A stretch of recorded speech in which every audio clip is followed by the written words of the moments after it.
Good morning once again, students. So this is Mom Christine C. Turion, and I will be discussing you about understanding the marketing and sales. So our objective here is to learn to hustle smarter, not hard, and get your marketing and sales plan on track.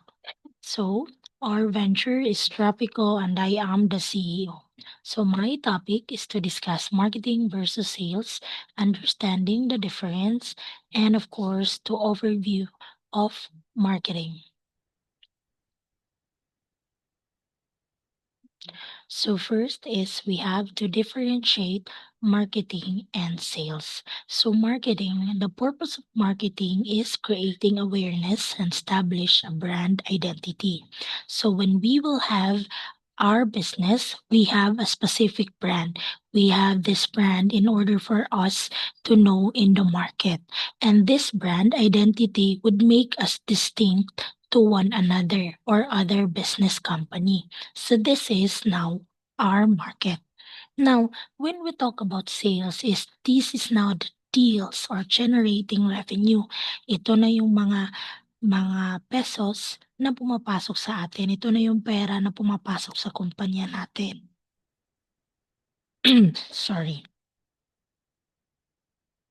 So that is two different things because we are creating a brand of our image of our company through marketing, and the sales is the output of our marketing.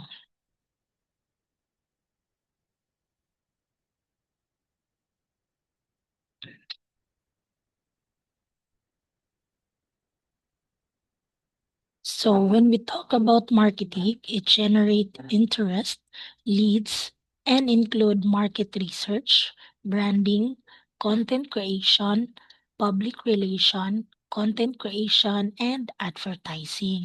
So dito sa marketing, dito gagawa tayo ng public relations, so how to interact with other customers, and of course the content creation dito din, as well as advertising. Lahat yan in the marketing area. This is where we build customers and relationship to the customer and audience over time.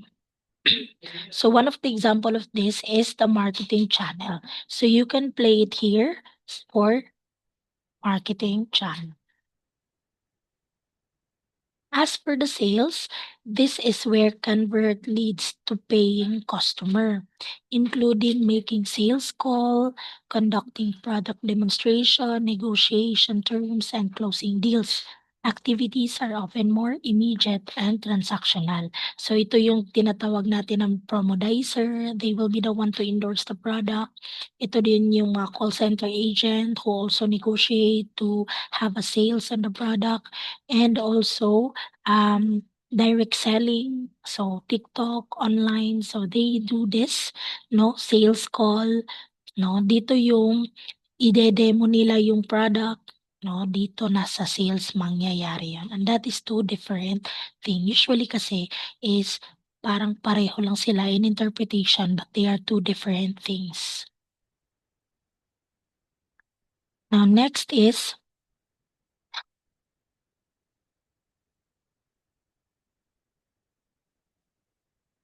we have to discuss the overview of marketing. So there are four overview of marketing: the visibility and awareness, the brand building, the lead generation, and attracting investors.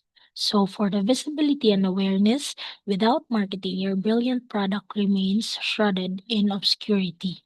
Effective campaign raise brand's awareness and making you blip on a radar of potential customer.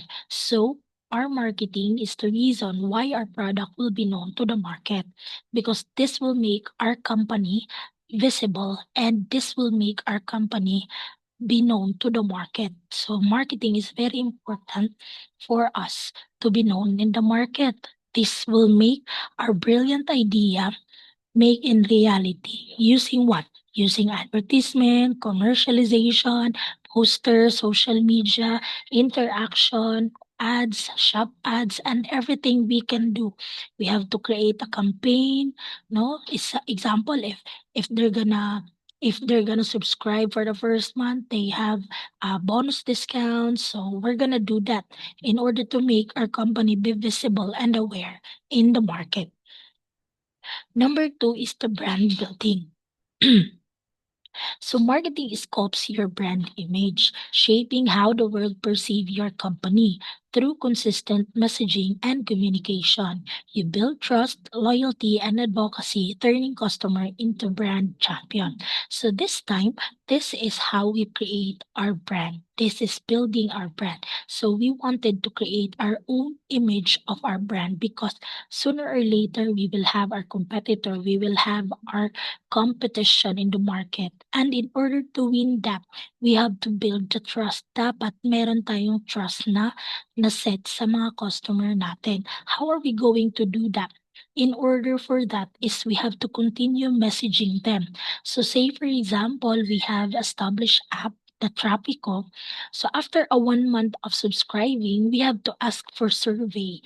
And then that survey we will ask them how are their experience and what are the things that we need to improve so that we can address the problem. In this way, we always ask and communicate to the customers.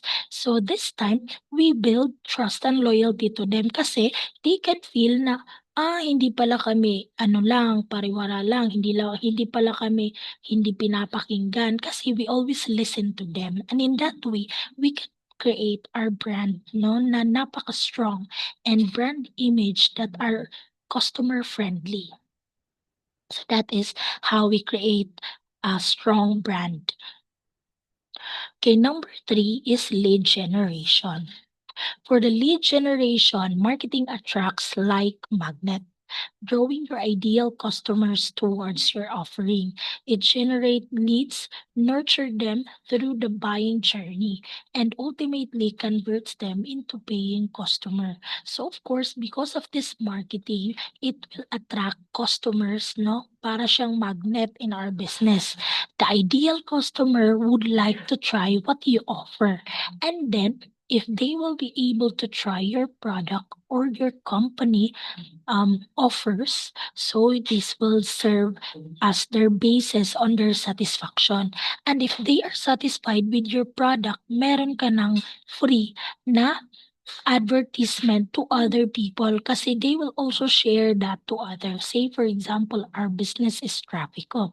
So this Trapico is for drivers and one driver would like have seen our advertisement and since nakita niya ito, he would like to try the company or the venture. And then after using the venture is nagandahan siya. So that person will also address that result or that app to other person who are also driving na friend niya.